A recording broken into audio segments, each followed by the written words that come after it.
మంచి గుణ లక్షణాలు కలిగిన వ్యక్తిగా. కాబట్టి మనం ఏం చేయాలి? ఇంకా కావాలి డబ్బులు, ఇంకా పేరు సంపాదించాలి, ఇంకా జనాలు మనం బాగా కొనియాడాలి. ఇక్కడేమనుకుంటారు? వాక్యం ఏం చెప్తుంది? జనాలు నిన్ను కొనియాడితే నీకు శ్రమ. మనం ఏం చేస్తాం?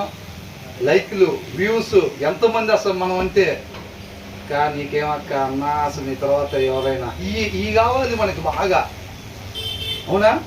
ఈ కోరుకుంటూ ఉంటారు అన్నమాట. కాకపోతే ఇక్కడేమని అంటున్నాడు? మంచి పేరు కావాలి. మంచి పేరు అంటే ఏంటి? అన్యాయంగా డబ్బులు సంపాదించి పెద్ద మనుషులు అని చెప్పి పేరు తెచ్చుకుంటారు. ఆ పేరా? ఆ పేరు కాదు. ఏ పేరు అంట? ఆత్మీయంగా వాక్యాన్ని అనుసరించే వాళ్ళు, అవునా? యెహోవా ఉత్తముడు అంటే ఆయన కూడా బాగా డబ్బులు సంపాదించుకున్నాడా? కాదు కదా. కాబట్టి మంచి గుణ లక్షణాలు కలిగినట్టుగా మంచి పేరు కావాలి. మంచి పేరు కావాలి. ఇవాళ మనం డబ్బులు వెనకాల, లగ్జరీ వెనకాల ఎలాగైతే మనం తహతహలాడుతున్నామో, పరిగెడుతున్నామో, అట్లాగా మంచి పేరు కోసం మనం తహతహలాడాలన్నమాట. అర్థమవుతుందండి? కాబట్టి తన పిల్లలంతా వాక్యానుసారంగా ఉంటున్నారు అనే ఒక వార్త వినటం కంటే తల్లిదండ్రులకి సంతోషకరమైన వార్త మరొకటి లేదు అని అంటున్నారు.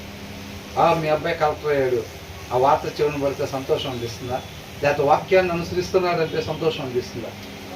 మీ అబ్బాయి ₹1,00,00,000 సంపాదించాడు అనేది సంతోషం, వాక్యానుసారం ఉంటున్నాడు అనేది సంతోషమా?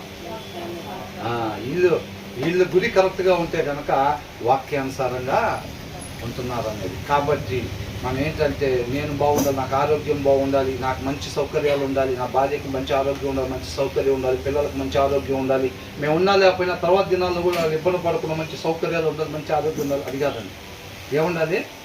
మంచి పేరు కలిగి ఉండాలి. మంచి పేరు అంటే వాక్యానుసారంగా క్రీస్తుని పోలి నడుచుకునే పేరు అన్నమాట. అర్థమవుతుందండి? దయ చూపించేవాడిగా, కరుణ చూపించేవాడిగా, కృప చూపించేవాడిగా, వాత్సల్యత చూపించేవాడిగా, ఇలాంటి లక్షణాలు కలిగి మనం జీవించే వారిని మంచి వ్యక్తులు అని అంటారు. అర్థమవుతుందండి? కాబట్టి మంచి పేరు సంపాదించుకునేవారుగా ఉండాలి. కాబట్టి యోబు గురించి ఏమని చెప్పాడు దేవుడు? యథార్థవంతుడు, నీతిమంతుడు, చెడుతనాన్ని విసర్జించేవాడు అని చెప్పాడు. దానికన్నా పైన వచనాల్లో స్టార్టింగ్లోనే ఆ తూర్పు దేశం మొత్తంలో కల్లా ధనవంతుడు అని రాస్తుంది. ఆ మాట పలికాడా దేవుడు? ఆ మాట పలకడా? అవునా? కాబట్టి మనం మంచి పేరు తాతహలాడిపోతూ ఉండాలన్నమాట. అంటే వాక్యాన్ని అనుసరించే వారుగా మాత్రమే ఉండాలి. వాక్య ప్రకారంగా మాత్రమే నేను జీవించాలని అట్లా తృష్ణ, ఆ తహతహలాడే తత్వం మనలో ఉండాలి. అది